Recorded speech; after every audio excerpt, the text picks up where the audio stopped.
जीवन में सबसे अधिक सीखने योग्य यदि कुछ है तो संगीत का बोध है, संगीत का भाव। संगीत का अर्थ है कि जीवन का अंतिम रहस्य स्वरों की भीड़भाड़ नहीं है, न ही एक अराजकता है, न ही एक अव्यवस्था है, वरन सभी स्वर मिलकर एक ही तरंग, एक ही लय, एक ही इंगित, एक ही इशारा कर रहे हैं।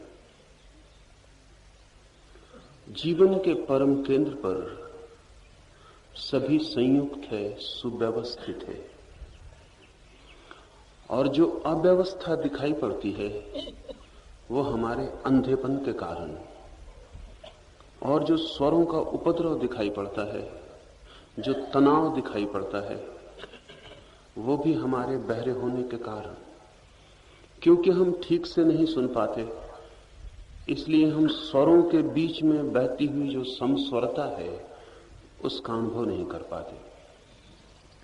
हमें स्वर तो सुनाई पड़ जाते हैं, लेकिन एक स्वर को दूसरे स्वर से जोड़ने वाला जो बीच का सेतु है संगीत, वो हमें सुनाई नहीं पड़ता। जैसे जैसे सुनने की सामर्थ्य बढ़ेगी वैसे वैसे स्वर खोते जाएंगे और संगीत उभरने लगेगा।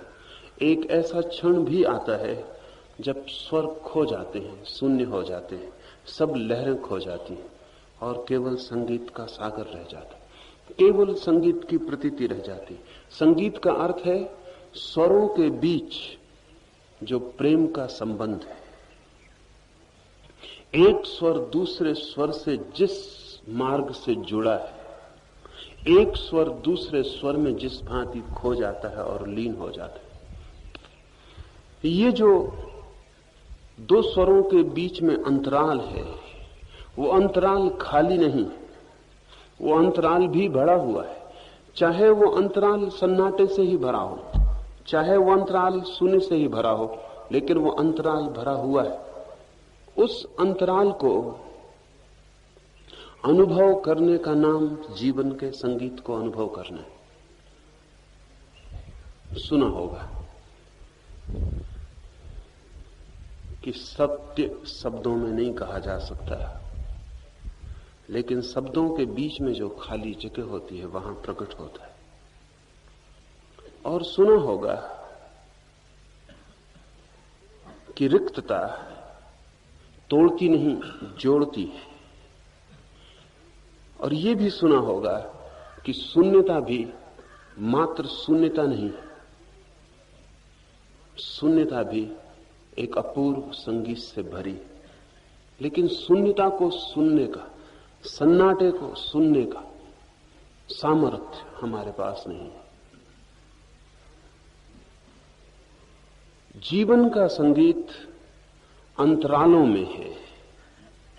अंतराल हमें दिखाई नहीं पड़ते, बीच में खाई खड्डे मालूम पड़ते हैं। एक स्वर सुनाई पड़ता है, फिर दूसरा स्वर सुनाई पड़ता है, लेकिन बीच में कोई सेतु नहीं दिखाई पड़ता।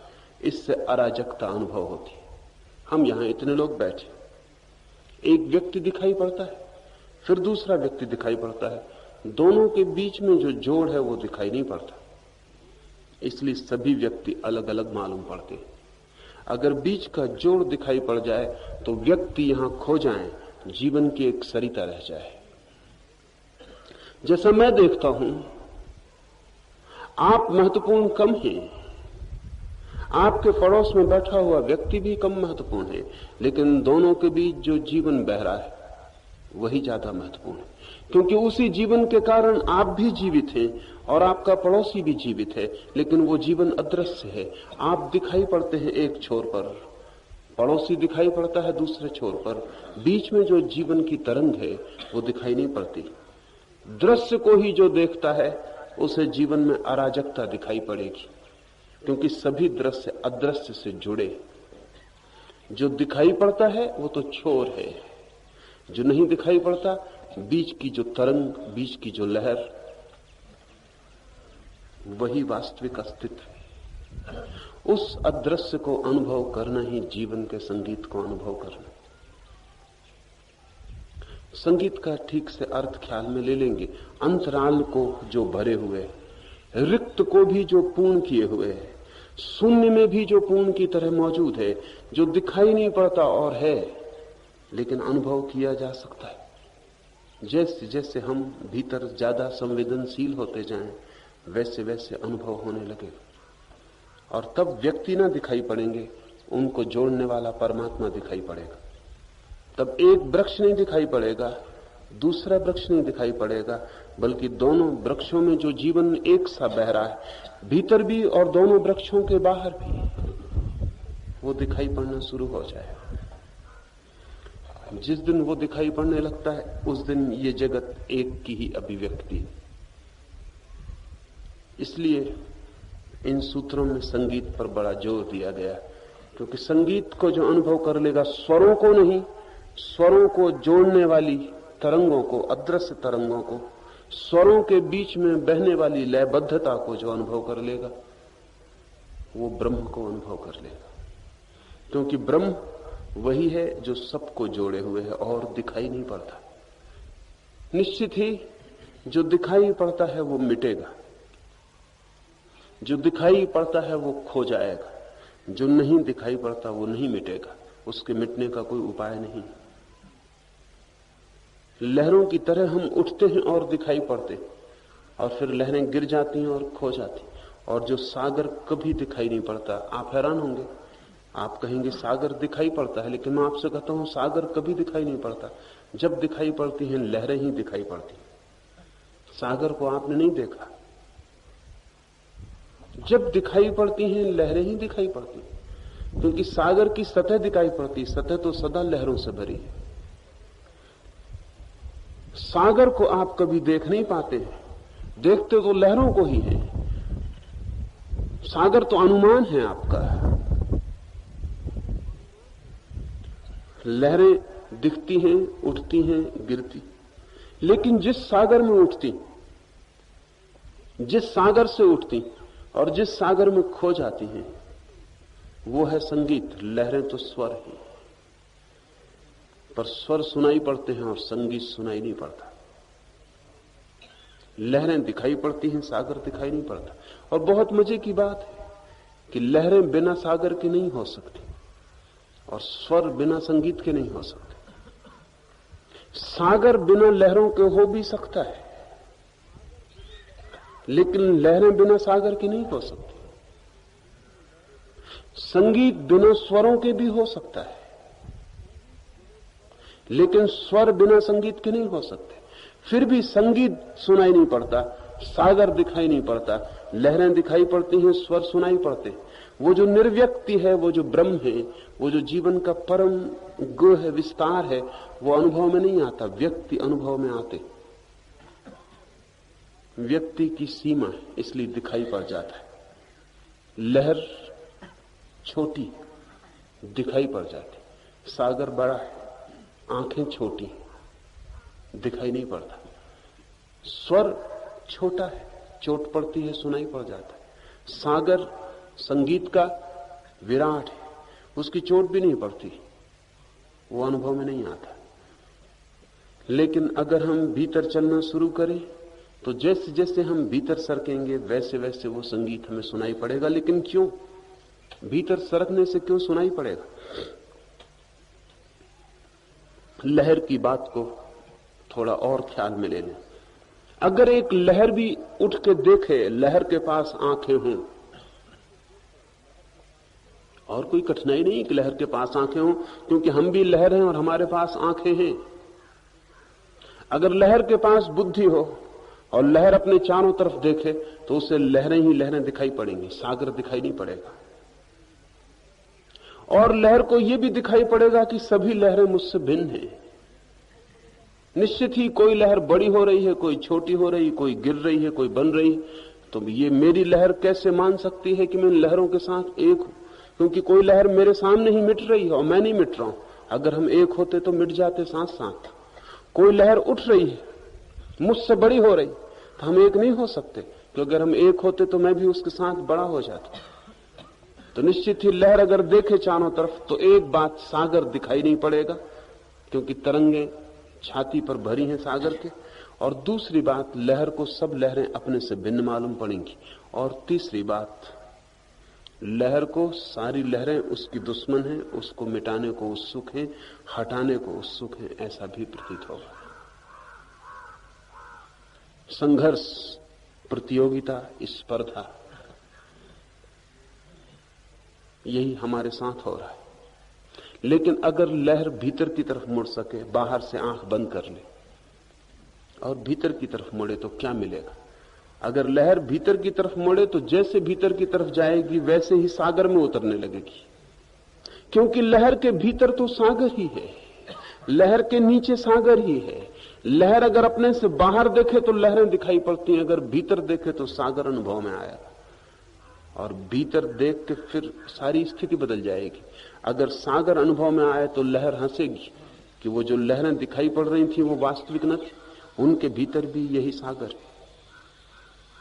अब तो लहर अपने भीतर से दूसरे लहरों के भीतर भी प्रवेश करके देख सकती, क्योंकि नीचे एक ही सागर है, कहीं कोई बाधा नहीं, कहीं कोई दीवार नहीं, कहीं जाने में कोई अड़चन नहीं है। जो अपने भीतर जाता है वो किसी के भी भीतर प्रवेश कर सकता है, क्योंकि उसे वो रास्ता मिल गया नीचे का, अंतर्गर्भ का, जहां से हम एक हैं।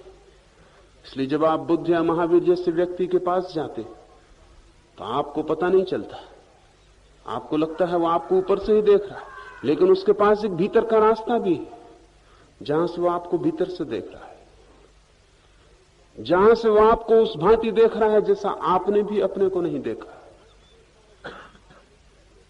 इसलिए इतना जोर है परंपराओं में कि गुरु के प्रति पूरा समर्पण कर देना ही मार्ग बन सकता है, क्योंकि आप अपने संबंध में जो नहीं जानते वो भी आपके संबंध में जान सकता है, जानता है।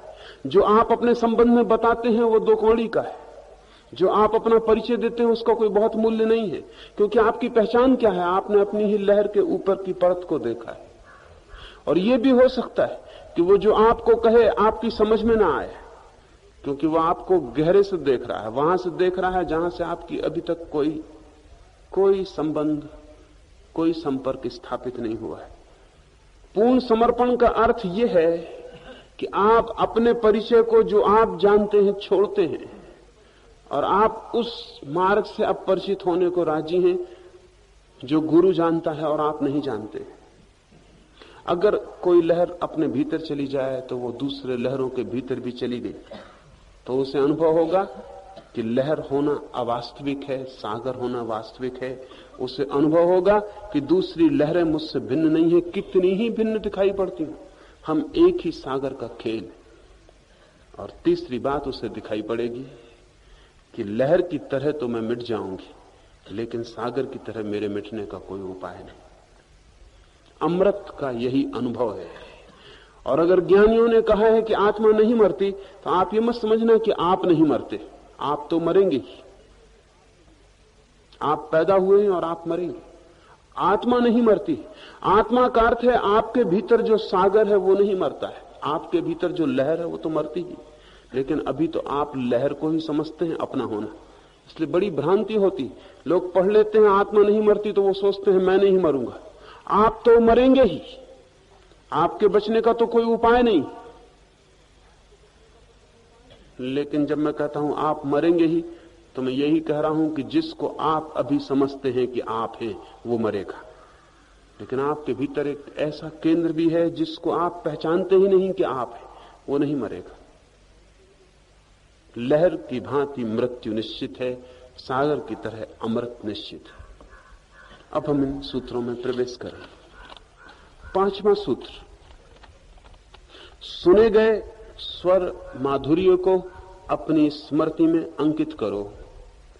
जब तक तुम केवल मानो हो तब तक उस महागीत के कुछ अंश ही तुम्हारे कानों तक पहुंचते, परंतु यदि तुम ध्यान देकर सुनते हो तो उन्हें ठीक ठीक स्मरण रखो, जिससे कि जो कुछ तुम तक पहुंचा है वह खो न जाए, और उससे उस रहस्य का आशय समझने का प्रयत्न करो जो रहस्य तुम्हें चारों ओर से घेरे हुए। एक समय आएगा जब तुम्हें किसी गुरु की आवश्यकता न होगी, क्योंकि जिस प्रकार व्यक्ति को वाणी की शक्ति है, उसी प्रकार उस सर्वव्यापी में भी यह शक्ति है जिसमें व्यक्ति का अस्तित्व है। सुने गए स्वर माधुरी को अपनी स्मृति में अंकित करो। निश्चित ही उस महासंगीत को पूरा नहीं सुना जा सकता। आज अभी जैसे तुम हो वहां से उस पूरे संगीत को नहीं सुना जा सकता। उस पूरे संगीत को सुनने के लिए तो तुम्हें भी धीरे धीरे भीतर लयबद्ध होना पड़ेगा, क्योंकि समान ही समान का अनुभव कर सकता है। इस महासूत्र को सदा याद रखो कि समान ही समान का अनुभव कर सकता है। अगर तुम उस महासंगीत को सुनना चाहते हो तो तुम्हें खुद भी संगीतपूर्ण हो जाना पड़ेगा। अगर तुम उस महाप्रकाश को देखना चाहते हो तो तुम्हें प्रकाशपूर्ण हो जाना पड़ेगा। अगर तुम्हें उस अमृत का अनुभव करना है तो तुम्हें मृत्यु के भय के पार जाना होगा। तुम जिसको जानना चाहते हो उसके जैसा ही तुम्हें होना पड़ेगा, क्योंकि समान को ही जाना जा सकता है, असमान को जानने का कोई उपाय नहीं। इसलिए पुराने अनुभवियों ने कहा है कि आंख तुम्हारे भीतर सूरज का ही हिस्सा है, इसलिए प्रकाश को देख पाती। कान तुम्हारे भीतर ध्वनि का ही हिस्सा है, इसलिए सुन पाता है। काम वासना तुम्हारे भीतर पृथ्वी का ही हिस्सा है, इसलिए नीचे की ओर तुम्हें खींचती। ध्यान तुम्हारे भीतर परमात्मा का ही अंश है, इसलिए परमात्मा की तरफ ले जाता है। ध्यान रखना, जो जिससे जुड़ा है उसी का यात्रा पथ बन जाता है। तो अगर तुम उस महासंगीत को सुनना चाहते हो वैसे ही जैसे तुम हो तो न सुन पाओगे, क्योंकि तुम इतने असंगीत से भरे हो। तुम्हारी जिंदगी इतनी स्वर माधुरी से हीन है। तुम्हारे भीतर उपद्रव तो बहुत है, लयबद्धता जरा भी नहीं है। तुम्हारे उठने में, बैठने में, चलने में, जीने में, सोचने में एक भीड़ भाड़ शोरगुल है, जैसे तुम एक बाजार की सड़क जिस पर न मालूम क्या क्या चल रहा है, जिसके बीच कोई व्यवस्था नहीं है, अराजकता है। इस अराजक स्थिति से अगर तुम चाहो कि तुम उस महासंगीत को सुन लोगे तो असंभव है। पर अगर तुम थोड़ी चेष्टा करो तो उसके खंड सुनाई पड़ सकते, क्योंकि तुम चाहे कितनी ही अराजकता में हो, तुम जीवित हो, यही इस बात की खबर है कि कुछ न कुछ लय तुम्हारे भीतर भी होगी, अन्यथा जी नहीं सकते हो। तुम टूट जाते, बिखर जाते। अगर सच में ही तुम्हारी भीड़ इतनी बड़ी हो गई हो कि तुम्हारे भीतर उस भीड़ को जोड़ने वाला कोई भी ना बचा हो, तो तुम खंड खंड होकर गिर जाओगे। तुम उस मकान की तरह गिर जाओगे जिसकी ईंटों के बीच का सब जोड़ खो गया। तुम भूमिसात हो जाओगे, लेकिन तुम जीवित हो, मिट नहीं गए हो, भूमिसात नहीं हुए हो। इसलिए चाहे कितना ही उपद्रव तुम्हारे भीतर हो और कितने ही स्वरों के बीच तनाव हो और कितने ही स्वरों के बीच संघर्ष हो, कहीं ना कहीं कोई ना कोई चीज तुम्हें जोड़ती होगी, अन्यथा तुम हो कैसे सकते हो। कोई ना कोई चीज तुम्हें बांधे होगी। कहीं ना कहीं कुछ ना कुछ संगीत तुम्हारे इस उपद्रव में भी मौजूद है, चाहे कभी उसकी झलक मिलती हो।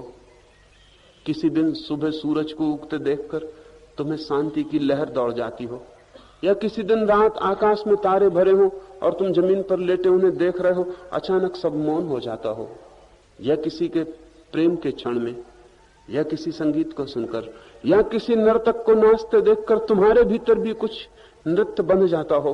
कहीं कोई क्षणों में तुम्हें भी एक झलक संगीत की मिलती।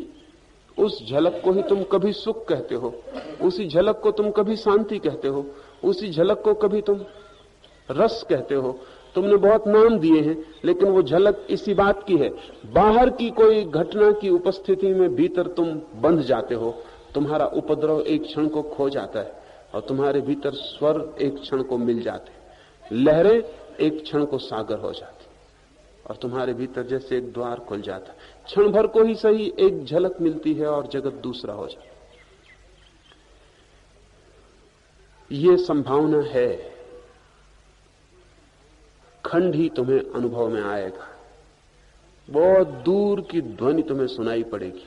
इसलिए ये सूत्र कहता है 5वां, सुने गए स्वर माधुर्य को अपनी स्मृति में अंकित करो, तुम्हारे जीवन में जो भी ऐसी घटनाएं घटी हो, जब तुमने रस का, संगीत का, लय का अनुभव किया हो, तो उनको अपनी स्मृति में संजो, उनको खो मत जाने दो।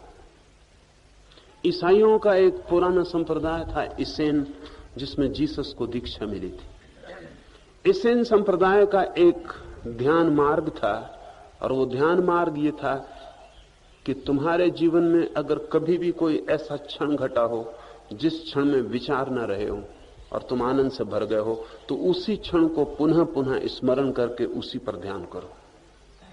वो क्षण कोई भी रहा हो,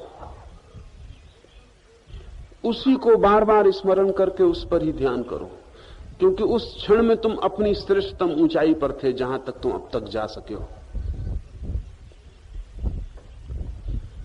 उसी को खोदो, उसी जगह मेहनत करो। सभी के जीवन में ऐसा कोई क्षण है, उसी के आशा में आदमी जिए चला जाता है कि शायद फिर आए, इसी भरोसे में जिए चला जाता है कि शायद और गहरा हो जाए। ऐसा आदमी खोजना कठिन है जिसके जीवन में एकाध ऐसी स्मृति ना हो। कभी कभी तो बहुत क्षुद्र कारणों में वैसी घटना घट जाती है। कभी तुम जा रहे हो, सूरज की किरणें तुम्हारे सिर पे पड़ रही, अचानक तुम पाते हो कि तुम शांत हो, तुमने कुछ किया नहीं, आकस्मिक तुम उस जगह आ गए हो जहां ट्यूनिंग हो गई। कभी बहुत साधारण सी घटनाओं में तुम अपने बिस्तर पर पड़े हो, सुबह तुम्हारी आंख खुली और अचानक तुम पहचान भी नहीं पाते कि तुम कौन हो। वो जो आदमी रात सोया था, उपद्रव, परेशानी, चिंता से भरा, वो नहीं है। एक क्षण को तुम्हें यह भी समझ में नहीं आता कि तुम कहां हो, तुम एकदम शांत हो, तुम इतने शांत हो कि खुद की पहचान भी भूल गई। कभी किन्हीं भी कारणों में, उनका कोई संबंध नहीं है, तुम्हारे भीतर जिंदगी चलती रहती है। कभी तुम्हारे अनजाने भी तुम्हारे भीतर के खंड खंड इकट्ठे पड़ जाते, संयोग बस, और तब कोई भी घड़ी बाहर मौजूद हो तुम अचानक शांत हो जाते। इन स्मृतियों को संजो। फिर अगर तुम ध्यान कर रहे हो तो ऐसी स्मृतियां बढ़ती चली जाएंगी। इन स्मृतियों को इकट्ठा करो, इनको एक कोने में हृदय के इकट्ठे करते जाओ ताकि वे गहरी हो जाएं। और सारी स्मृतियां जितनी तुम्हारे जीवन में इस आनंद की घटी हो जब तुमने संगीत जाना हो, उन सबको पास ले आओ, उनको एकाग्र कर दो एक बिंदु पर, ताकि उन सबके सहारे तुम आगे बढ़ सको। अभी तुम्हें खंड खंड मिलेंगे, तुम उन्हें इकट्ठे करते जाना। कभी ये खंड इकट्ठे होते जाएंगे तो और बड़े खंडों को मिलने की संभावना बढ़ती जाएगी। ऐसे धीरे धीरे एक एक ईंट रखकर वो भवन खड़ा होगा जिस दिन तुम उस महासंगीत को सुन सकोगे जिसे जीवन का संगीत कहा जा रहा है।